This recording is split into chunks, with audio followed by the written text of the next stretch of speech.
Hello, everybody. It's your life coach, relationship solutionist, cycle breaking, truth telling, great love attracting coach. Yes. This is Suzette and welcome to another episode of Relationship Talk Tuesdays. And this is going to be a great episode, y'all. We're going to be talking about whether it's healthy or not to argue in a relationship. So stay tuned. Stay tuned.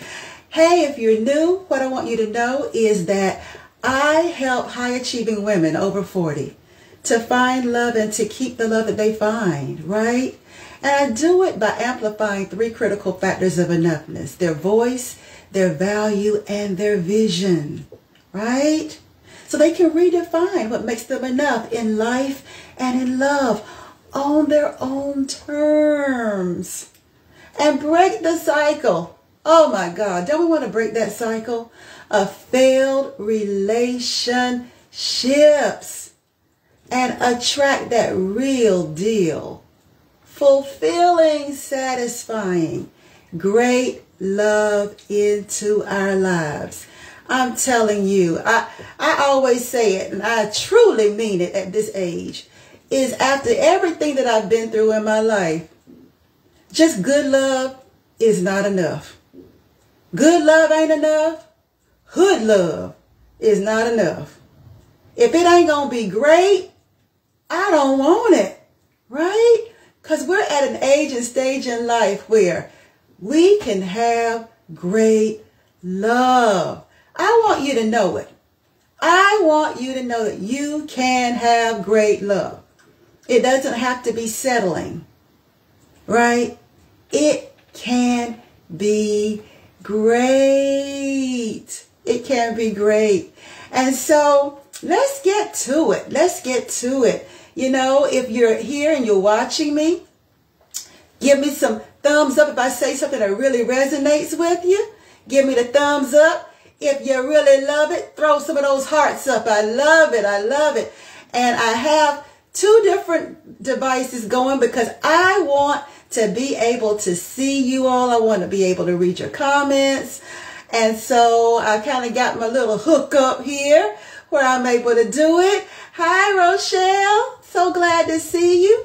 Now, Facebook, I know you're saying, wait a minute, I don't see Rochelle over here. Well, it's because I have Instagram here and Facebook here, okay? So yes, indeed, I'm always delighted when you take that time off your lunch break or you make a point to join me. I know that what I am sharing is really resonating with you. So thank you so very, very, very, very much. Very, very much. And again, if you're just tuning in, I want you to know that I'm your life coach and I'm your relationship solutionist.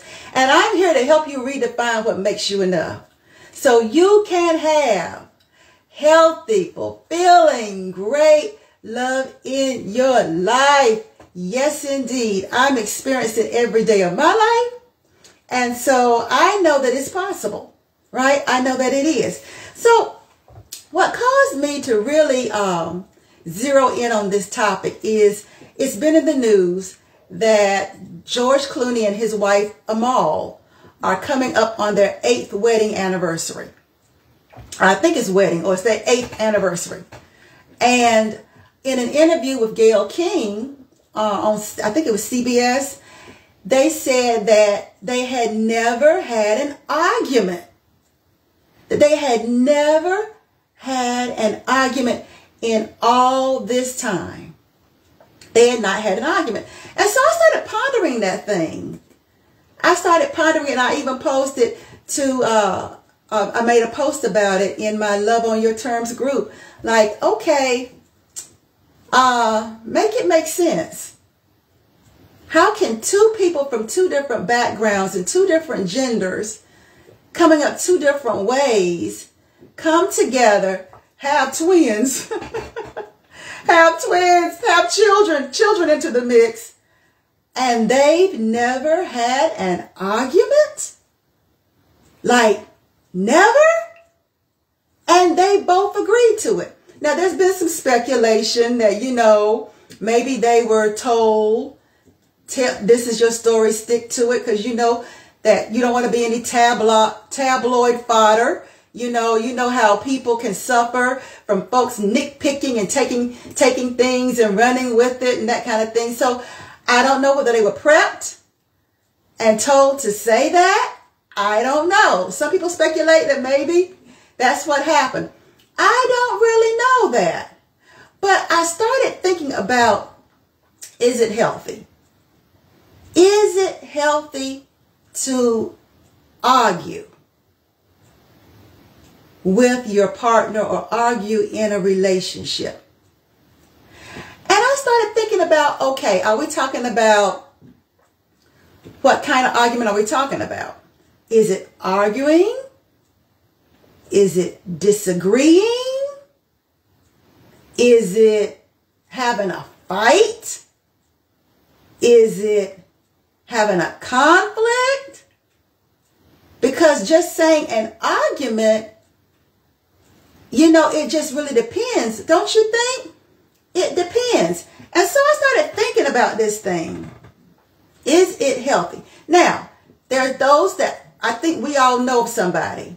What comes to my mind, I don't have like a family member or anything like that to draw from. But I did recall that there was an interview once where Peaches and Herb, I think Peaches and Herb were known for their big, bold, bodacious arguments. And they argued all the time. I think, if I'm getting it right, and somebody might have to fact check me on this one, but I remember an interview where they said they lived near the Cosbys. And they would have these arguments well into the wee hours of the morning. And they said one time Bill Cosby came to their house and said, can y'all please keep it down? People are trying to get some sleep. And from what she has said, he was the love of her life. He was the love of her life. And so they argued, but they stayed married and stayed in love. So that was their thing, right? So I guess when you're looking at whether it's healthy or not, hi, Lee. Thank you so much for joining me. When you ask yourself whether it's healthy or not, I think you have to ask yourself, is it healthy for you? Do you have that kind of wherewithal where you can have a lively discourse or debate, aka argument, with someone and it not cause problems? It not hurt your feelings. It doesn't leave you leaving the intense fellowship. One of my friends used to call it intense fellowship. That doesn't leave, you don't leave the intensity with your feelings hurt.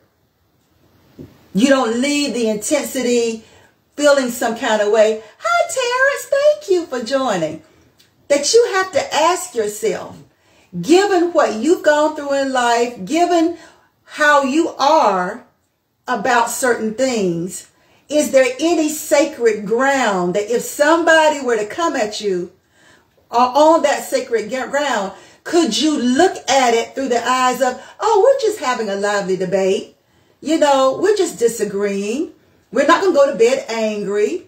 We're not going to act funny. It's not going to cause us to break up. It's not going to cause any kind of residual impact on our love and our respect and our regard and our admiration for each other. And because people are different, you have to ask yourself if you're okay with it. Because some people love it. They love having a lively debate.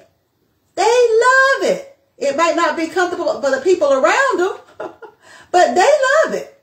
They love the intensity. They love the passion. They love it. And next thing you know, they're kissing, they're making up, and they're just fine. I've heard of older people saying they've been having the same argument their entire marriage. and it has not caused them to break up or anything. So I think it really depends on the person. Now, there are some ground rules, and as a matter of fact, I ended up putting together a resource. It's a free resource, and I don't think I put it in Instagram, but I did put it on Facebook, y'all.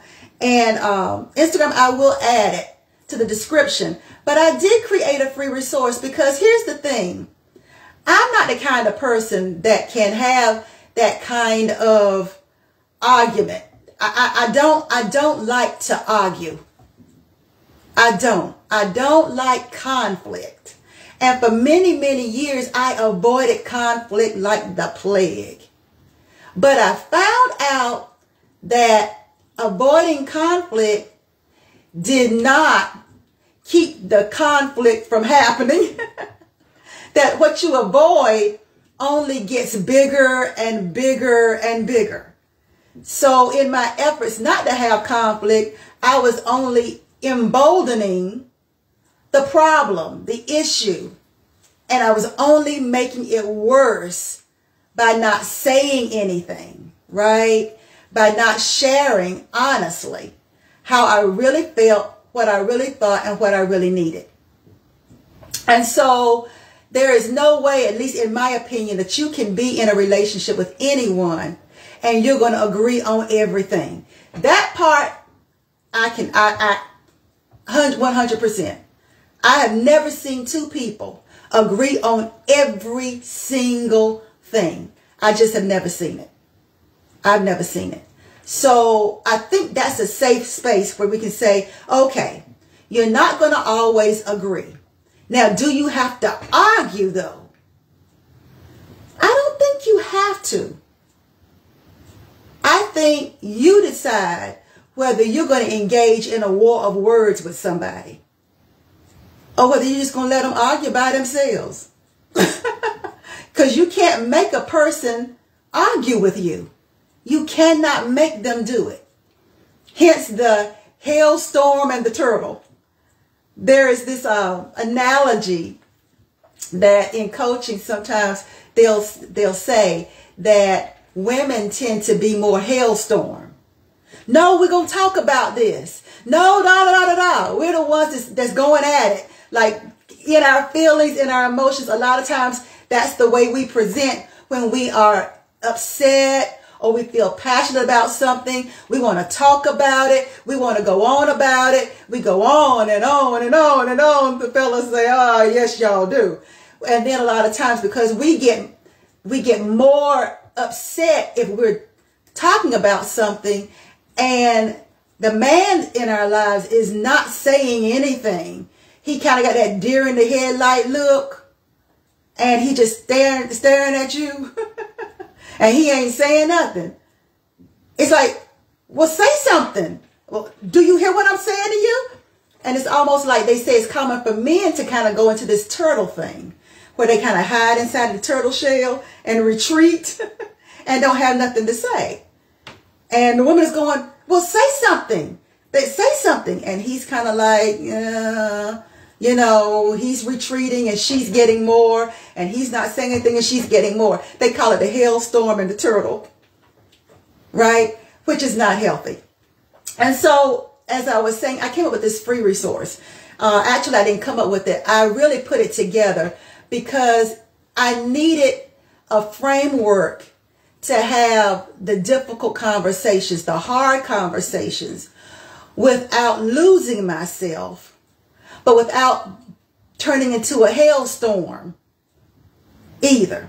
And so what I titled it is how to have hard conversations without putting your man on the defensive and erasing yourself. And it's a free resource that I have available. And so I'm going to tell you a couple of little things from it. But if you want more of it and go in more detail, I will provide, like I said, Instagram, I will provide you with the link. Facebook, you already have it. Where you can actually just download it, right? You can just download it, click on the link, and just download it. And you can have it in its entirety. But I have my trusty journal. Y'all know how I roll. And so some of the things that I said on it to have that hard conversation. Because I don't think anybody really likes to have it. But some things just have to be, you just have to air it. You have to say it. You have to get it out. So it does not turn into something toxic and mess up the relationship. So one of the things that I learned, and I share in this, is before you even have the conversation, you need to set the tone, right? And I don't mean just, use your inside voice.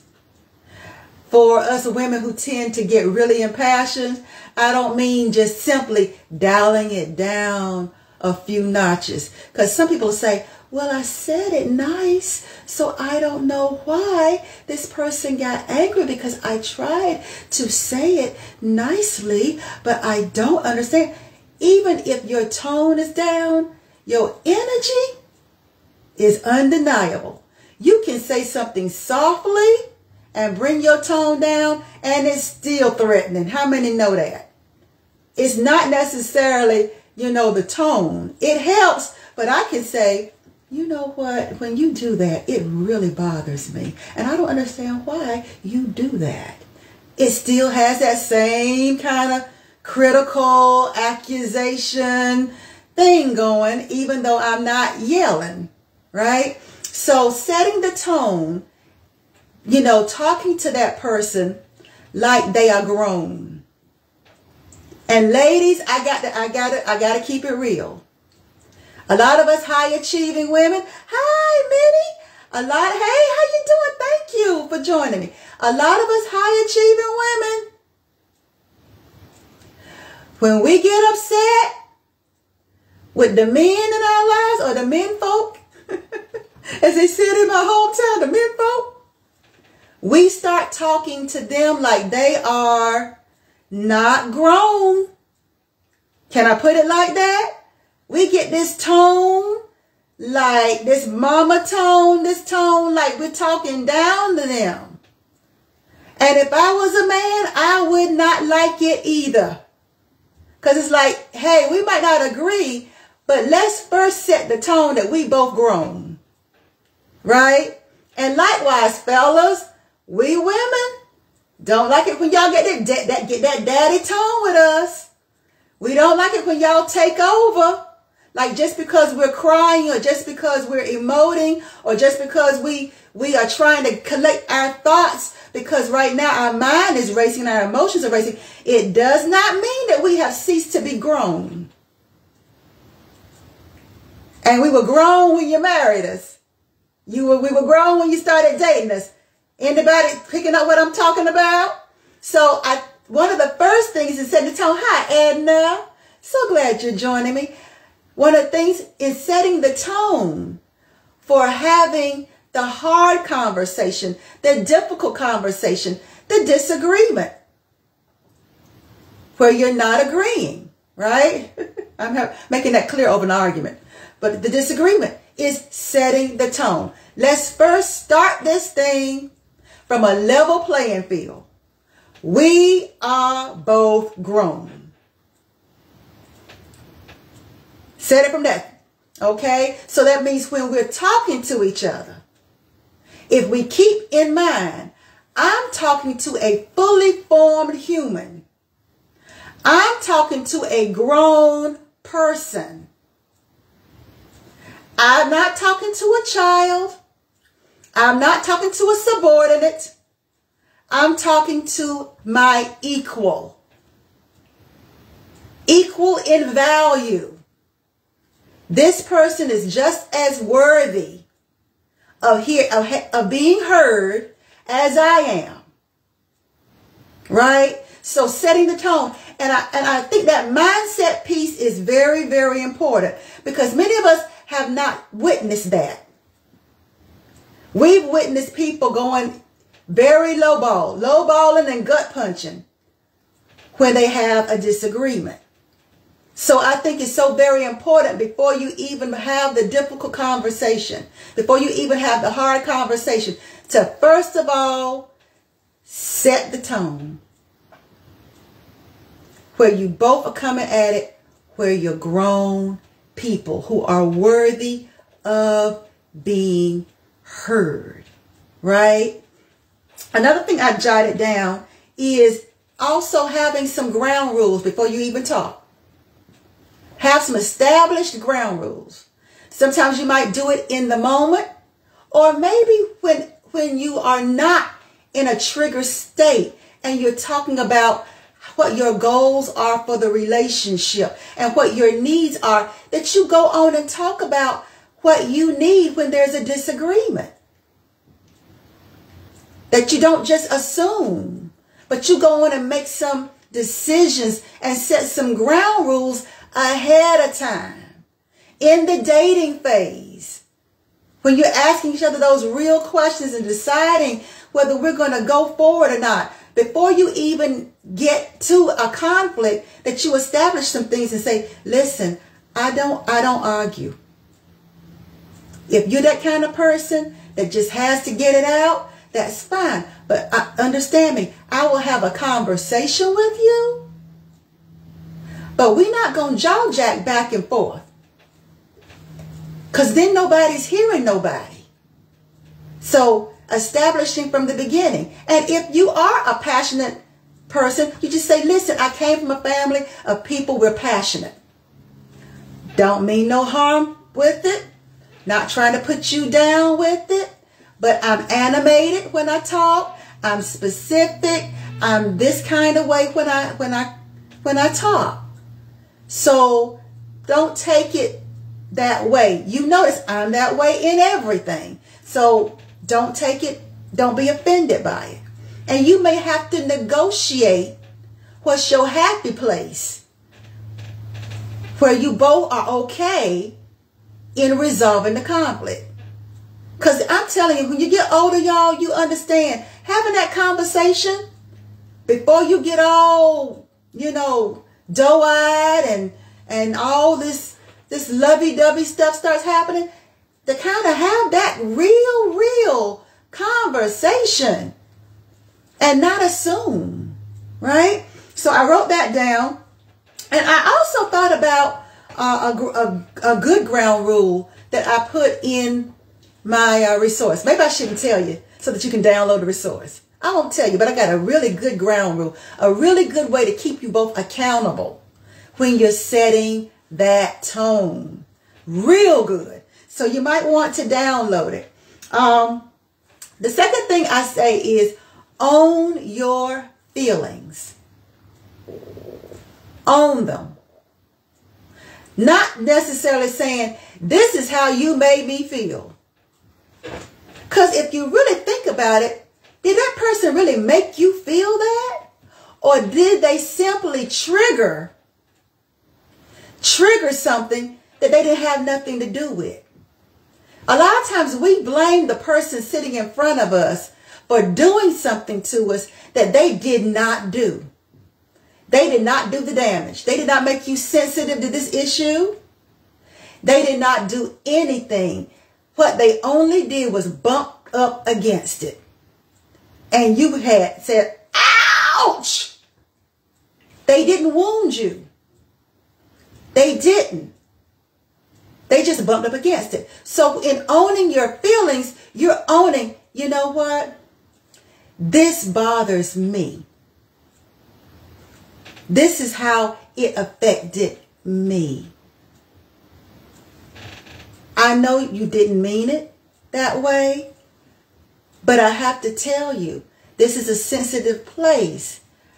I felt this, not you did this to me. And so many times we get into that accusation and that person sitting there going like, that was not my intention. Right? So think about it.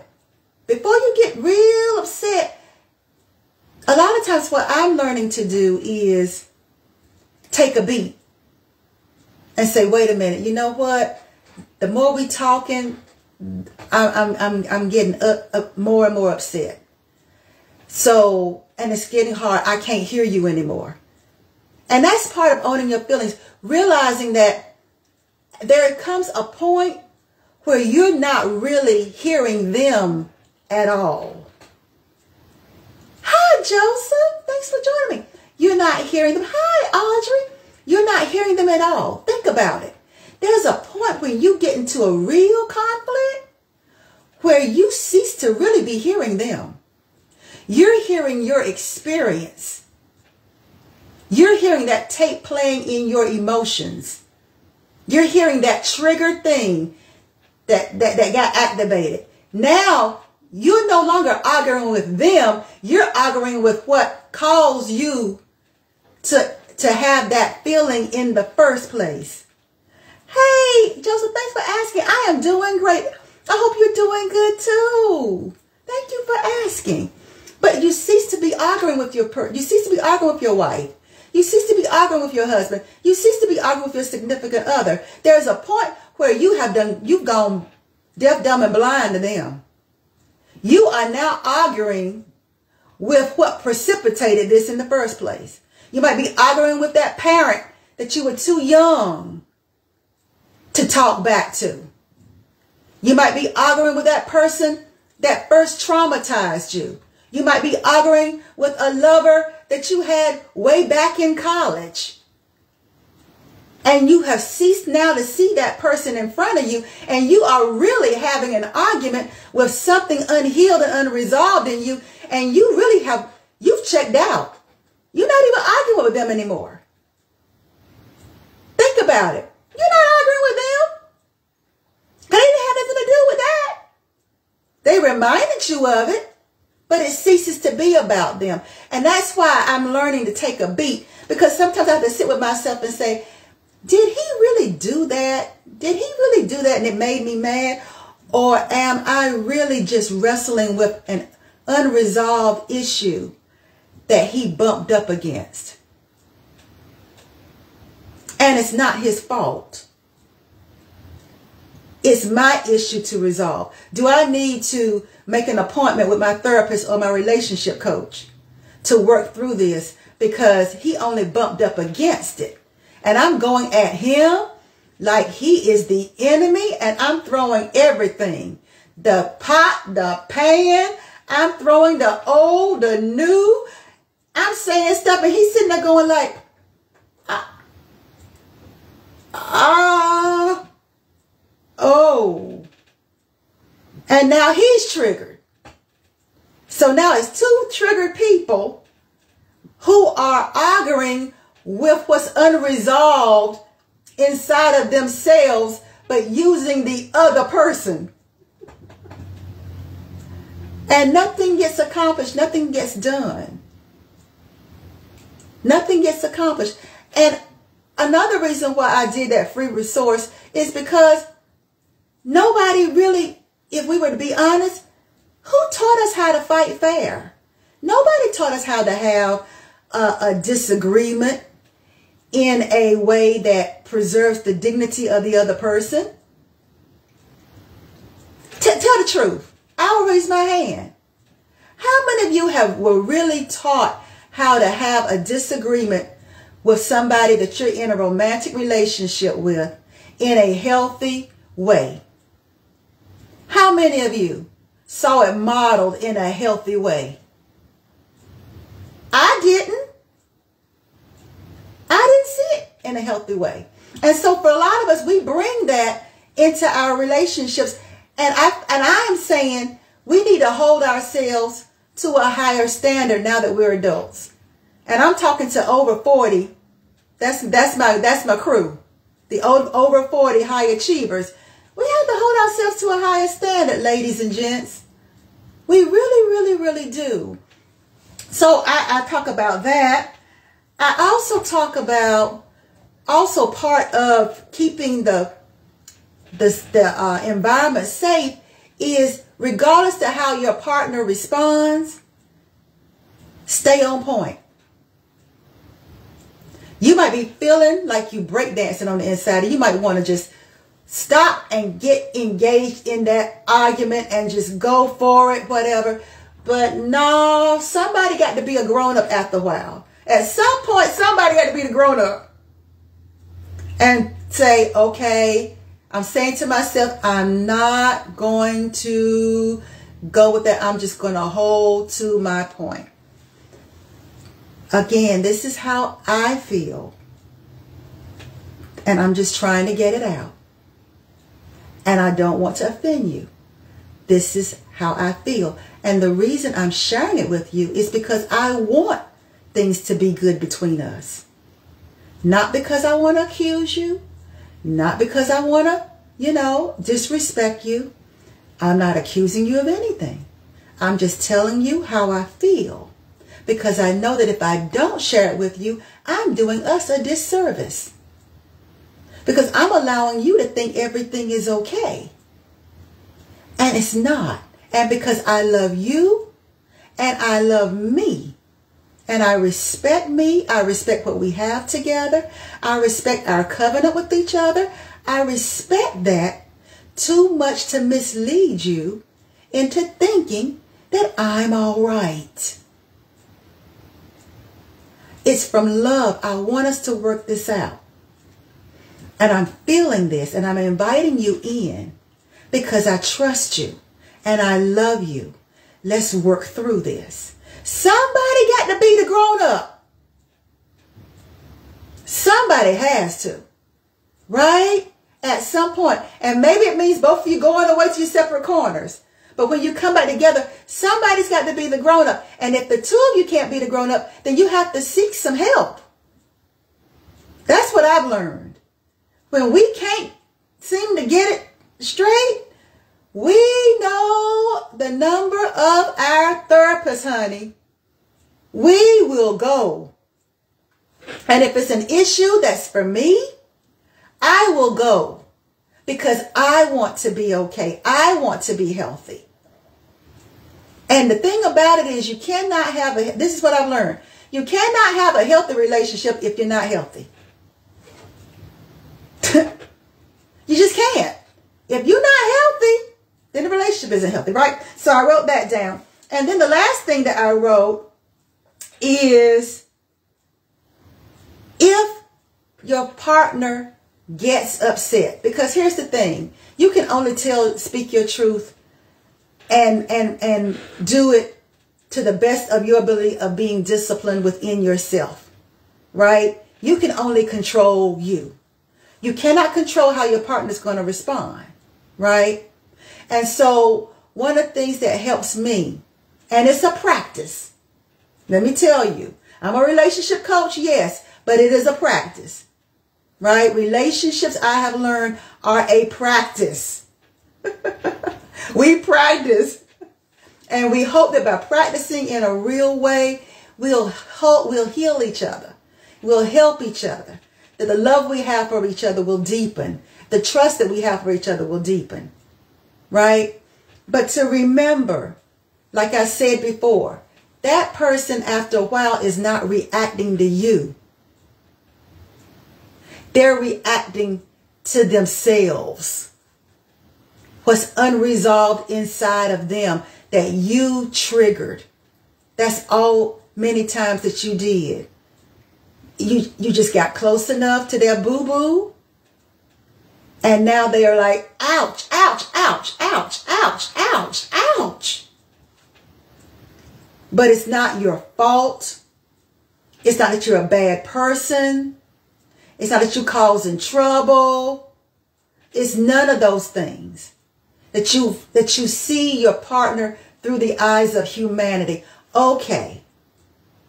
It's obvious that I've really, really bumped into something that's really, really close to your heart. And one of the things that my husband and I do, earlier in our marriage, it wasn't easy. That's why I said sometimes you got to bring a third party into it. But we've gotten to a point now, we were talking about it even just this morning, about when we have a situation where we both are engulfed in we're triggered. That something happens where we get really, really triggered and we're really dealing with our own pain in our own way. That what are the rules of engagement that we want to establish right now? Because my husband and I get along so well, very rarely. I'm trying to think how many times we've actually argued. And this was my concern when I heard about George Clooney and Amal, because you have to ask yourself, is the reason we're not arguing is because I'm not being completely forthcoming about how I really feel? Or is the reason we're not arguing because the way I grew up, I learned to suppress my feelings? Because to say how I really feel might have gotten me a backhand, might have given me a whooping. You know, that maybe it wasn't safe for me to share how I really felt. So the only thing I could do was stuff it inside.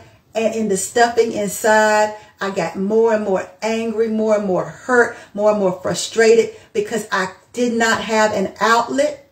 I wasn't allowed an outlet. And so it's conditioned to not say anything. If that's the reason why you aren't having an argument, that's not healthy. Because it's almost like a boiling pot with a lid on it. That the heat is getting turned. It's like the heat starts out low, but it gets hotter and hotter and hotter. But the lid is on real tight. That after a while, and so I'll admit to you, that happened with me and my husband.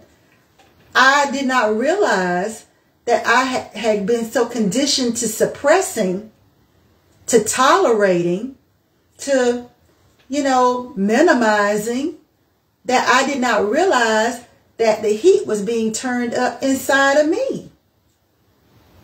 And then when it hit that this far and no further, so I had to learn to discipline and to learn that's not healthy. So, Suzette, what is healthy? And how are you going to hold yourself accountable? Retrain yourself. Do the hard work of learning how to not do that. And I'm grateful that I have a partner that I was able to be honest and say, babe, I don't mean to hold it in. I don't mean to. It's just that I've been conditioned to do it. And I don't feel it because at first you don't feel it. And we did an analogy with each other. We said it's almost like when you have a cup. And let's say you have a cup. And when you first put the water in, you can still move the cup around. You don't feel nothing. It's neither here nor there. But the more you fill that cup up, it becomes harder to lift it, right? It becomes harder to lift it. And I said, for me, if you do something that, kind of annoys me, I just like, oh, well, okay, whatever. Because we get along so well, it's like, it's over. Not realizing that more and more is being added to the cup. And so what he and I have done, even we talked about it this morning, that we negotiated. Okay, so at the point that I first feel that it's getting a little bit heavier, that it's getting to the point where I'm like, okay, this is kind of annoying. Or what is it? I said, when I get to the point of the eye roll, when you don't roll it, but the person's still doing something, you think to yourself, that kind of thing. I said, when I get to that point where it's like an eye roll, then I said, that's when I say, babe, listen, you know what? I think we need to talk about this. Because I'm not to the point where I'm oversaturated, where I'm ready to explode, right? But so that means I've got some bandwidth there where we can actually talk. I'm not super duper triggered. I haven't reached my maximum. I'm not oversaturated. It's just that the arrow like, oh God, he's doing it again. That kind of subtle arrow. When I do that, it's like, uh-oh, bing, bing, bing, bing, bing, Suzette.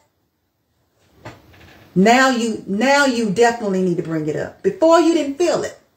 Before it was nothing. Before you didn't feel it. But if it's gotten that subtle eye roll. And so we negotiated. I said, okay, when I get to the point where I'm subtly eye rolling, you don't see it, but I know I am, then that's when I'm going to bring it up. And he's like, okay, that's cool. That's cool. Then I know, okay, we can talk about it. We can, and I said, yeah, because I'm at a point where I can still hear you. If I'm saturated, I can't hear you.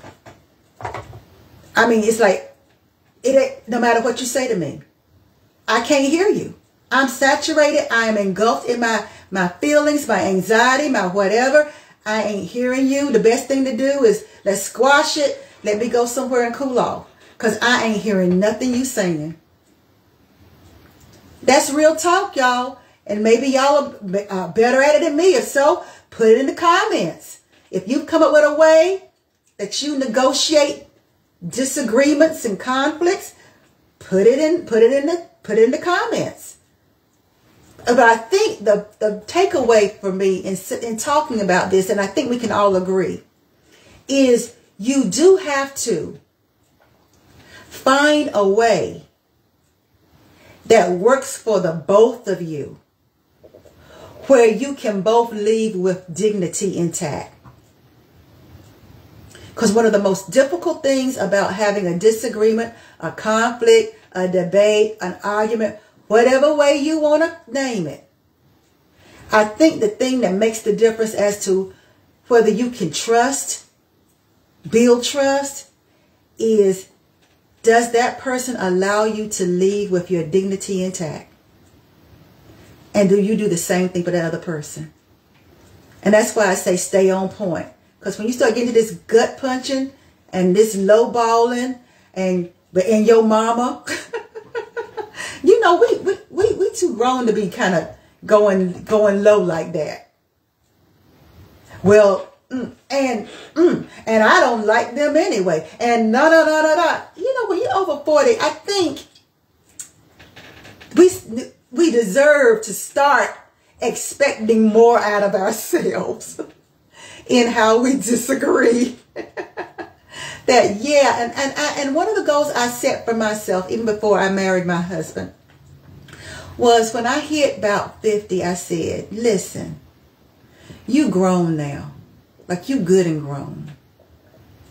Regardless of whether the relationship works or it doesn't work, you're at this stage now where even if it doesn't work, you to the point that you've grown enough now that you shouldn't be having to have these conversations with your girlfriends where you got to vilify that person. And he did this, and I mean, it's like, at a certain point, I think there should be a classy way of dealing even with breakups or endings. Especially the high achieving women that I talk to that are dating again, or you want something long lasting and real, you're single, divorced, widowed, or whatever.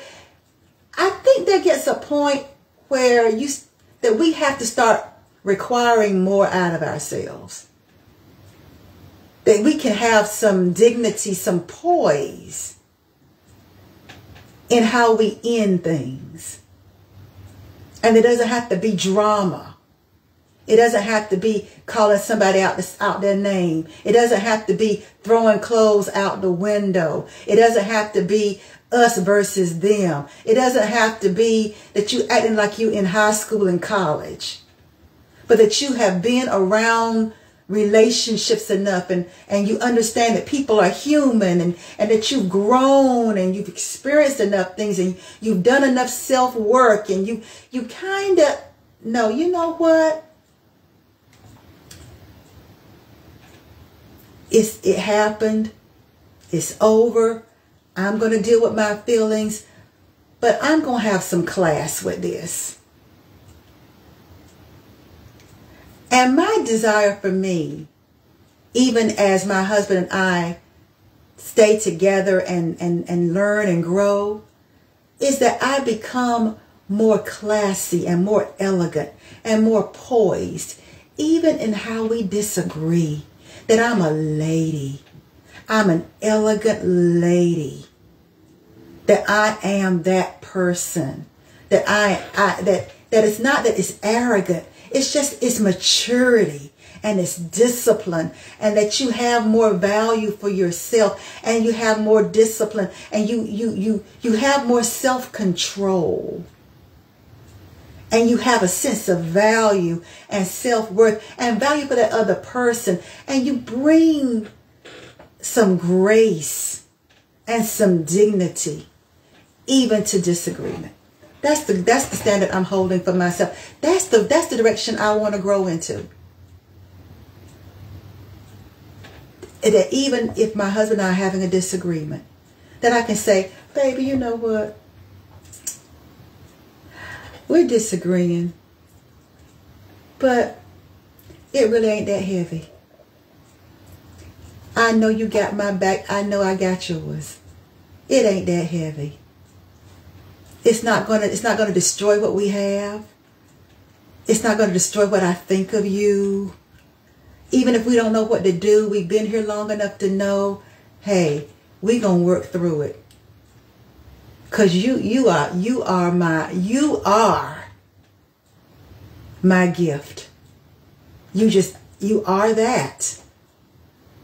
And this right here is not going to destroy that.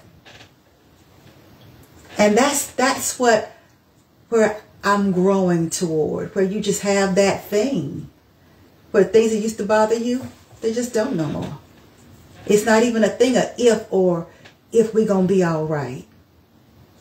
We've already reached the all right. We're just going to work through this. Because we already know, I ain't going nowhere, you ain't going nowhere. Babe, listen, well, you never have come up against this before, but I just can't imagine my life without you. I just can't. I just can't. And this is a wonderful place to be. Because in my marriages before this, I never got even to this point where it was like,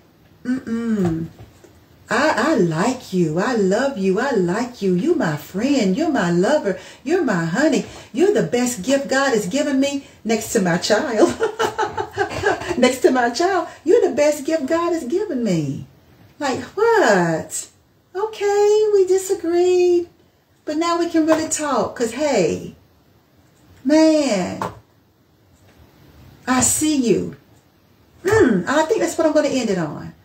I think the greatest gift we can give to our partner is for them to feel seen. For them to feel seen. For them to feel heard. And for them to know that they matter. So that's my thing. I've probably gone longer than I expected to. But y'all are still here. So I must be doing all right. But yeah, I welcome your thoughts. Put it in the comment section. Anything that you're thinking about this, any ideas. And if something I said really resonated and really helped, let me know. Let me know. I want to know what I'm putting down is resonating with you. Okay? Well, until next time, I want you to know this. And don't you ever doubt it. That you are 100% worthy. You are 100% worth it. You are 100% enough. Bye now.